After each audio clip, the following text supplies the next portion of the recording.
everyone has hot takes. Everyone's got a hot take on this, so I would like to get in the conga line of hot takes, and I'd like to give you mine. So let's discuss. Now, if you were to put a grade on the Mike McCarthy coaching hire for the Cowboys, what grade would you give it? I like to give grades because I am a professor of sports talk radio. So I'm going to give the grade to Mike McCarthy a C-. Now, I would like to give a D. I would like to give an F, but I'm going to give a C- to Mike McCarthy. Now, my thoughts, you've got puppeteering, coattails, and hornet's nest. And we will tie all of these things together into hopefully a nice little dish of baba ganoush. That's what we're going to try to do. Now, Jerry Jones, who it's like everything with the Cowboys and really everything in the world, mostly politics, but also in sports. It's very polarizing, right? Oh, my God. Some people are convinced this is the greatest hire. Oh, my God, Jerry Jones. He's finally figured it out. After 50 years owning the Cowboys, he's finally figured it out. And he's being celebrated by a lot of the football media establishment, the upper crust of media that don't get denied credentials by the Seattle Seahawks PR department when they go to a game, the one percenters, because, they can get by the morons that work in the Seattle Seahawks PR department. But anyway, I digress. So Jerry Jones being celebrated for this hire. I don't understand why. Now, my position on this is kind of clear here. This is a safe hire. Mike McCarthy has very low upside and no real downside. He's going to be, at worst, Jason Garrett 2.0. It's an uninspiring hire. It's boring. Lackluster is another word I would use. Mike McCarthy is not really an upgrade over Jason Garrett. In fact, anybody that watched the Packers over those 13 years would argue, even with some legendary names at quarterback, for the most part, the Green Bay Packers were as dull as dishwasher under Mike McCarthy. They won some games, but it wasn't the wow factor that Jerry Jones likes to think the Cowboys provide, the wow factor. And the clear giveaway here, it's a dead giveaway, is that Jerry Jones does not want to share the stage. Now, we knew this already. This is not new. Jerry Jones is the de facto coach of the Cowboys. He has been essentially coaching the Cowboys this entire time. Dead giveaway. Yeah. Charles, thank you very much. Dead giveaway. Damn right. Not only is Jerry the coach, he's the general manager, he's the PR guy, he's the mouthpiece. You name it, he does everything. He'll even wash your car. That's how good Jerry Jones is. So he's going to continue here his puppeteering ways. So really, when Mike McCarthy is introduced at the dais as the new coach of the Cowboys, which will happen here soon, they really should say, instead of coach, here's our new sock puppet. That's who we have. We have a new sock puppet here. And every year Mike McCarthy coached in the NFL, he has a player at quarterback. He's had a player at quarterback who started the year going to the Hall of Fame.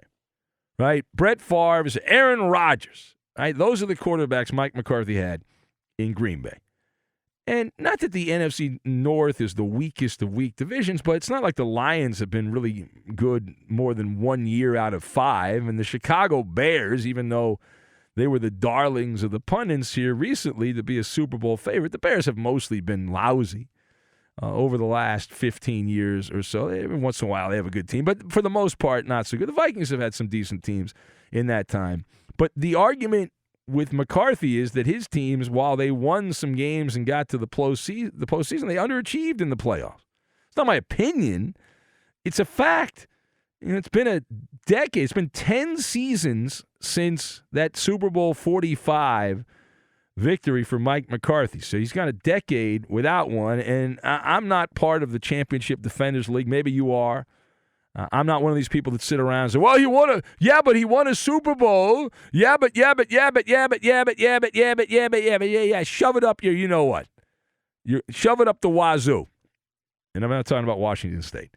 So, and there are plenty of coaches that are less than spectacular coaches who have won Super Bowls. I would like to give you example A, Gary Kubiak, who was the coach of the Broncos when they won with the washed-up carcass of Peyton Manning, who had apparently run out of the good stuff from that clinic in Indianapolis and was just kind of going through the motions. At the end, they pushed the hospital gurney across the finish line, but Gary Kubiak is a Super Bowl winning coach. I'm sorry, Roberto, but John Gruden, I don't think of John Gruden as an all-time great coach. John Gruden won a Super Bowl in Tampa Bay. Brian Billick, Right? Brian Billick, nice guy. We used to have him on the radio all the time. Brian Billick won a championship in Baltimore. See an all-time great. No, none of those guys are immortal legends. Mike McCarthy's on that list. The Green Bay Packers, on watch, were fortunate to even make the playoffs the season they won the Super Bowl. They had all these injuries. They overcame it, right? One of the examples teams use about next man up and all that. Now, part B here. Mike McCarthy built his resume by doing what? Riding the coattails of quarterbacks, legendary quarterbacks. Now, I'm not disparaging it, but that's the reality. We don't know whether Mike McCarthy can do it without a legendary quarterback. I mean, I would do the same thing if I was in his position. I mean, why would you not? But you don't know. You really do not know. You think you know, but you don't know. And it works as a nice deodorant to hide that rancid smell. Now, I was in Vegas the other day, and right around the arena there where the Golden Knights play, and I was walking around at about 1 a.m, and there was a sewer leak. The Golden Knights had played the Flyers that night, and there was a sewer leak, and the entire portion of the Las Vegas Strip smelled like human feces. And so that could be Mike McCarthy. That could be Mike McCarthy, right? That foul, rotten smell. Just horrific. Now, even with the playoff appearances and all that, and the failures, many, many failures, he often clashed with Aaron Rodgers. Now, Rodgers never respected Mike McCarthy from Jump Street. He was upset McCarthy bashed him while the 49ers, while he was with the 49ers before the famous draft slide by Aaron Rodgers, and was a big fan of Alex Smith. And so now you can say that Rodgers is just a douche, and I might agree that I can't really rip McCarthy because Aaron Rodgers doesn't even like his mom. Who doesn't like their mom? I mean, come on, please. He doesn't hang out with his family. He's a Looney Tune. But however, relax. Yeah, exactly. This does not excuse the fatal flaw, and any man, woman, or child in Wisconsin who's a stockholder for the Packers would agree with me. The decision-making by Mike McCarthy, the lack of in-game adjustments, or just adjustments in general, which is a bedrock of coaching, that ought to give the Cowboys pause. All right? We talked about it a lot here over the last handful of years. The Packers have had numerous opportunities under Mike McCarthy in that run to make deep playoff runs. They were often at home, which means they were favored, and they failed numerous times. Outside of the Super Bowl season, Mike McCarthy, I believe, is 6-8 in the postseason with head-spinning losses to the Giants as a 15-1 top seed in the NFC. The Packers found a way to screw it up. They also blew over 2 touchdowns. I think it was with the extra point, it was 2 touchdowns. 16-0 lead they had in the NFC title game against the Seahawks 1 year under Mike McCarthy. Those are some really agonizing defeats. Imagine if those happened with the Cowboys. Be even bigger. Be an even bigger deal. All right, last word here. So much of coaching, aside from the X's and O's, is what? Human relations. And now Mike McCarthy has to show that he is not just a byproduct of Brett Favre and Aaron Rodgers, the gravy train. He inherits a much worse quarterback. I think everyone knows that in Dak Prescott. McCarthy is going into essentially a hornet's nest. Now, when you fly into a hornet's nest, you're going to get stung. Dak Prescott, he's hornswoggled some low-information football fans into thinking he's a top-notch quarterback after this year, but not in these circles, not in this part of town. On this side of the tracks, we disagree. We absolutely disagree. He's about to pull off a bank heist. That's the talk now. There's a chance the Cowboys do the right thing and just give him the franchise tag when that opportunity presents itself, and Dak Prescott ends up not getting the mega millions, the Texas lottery there.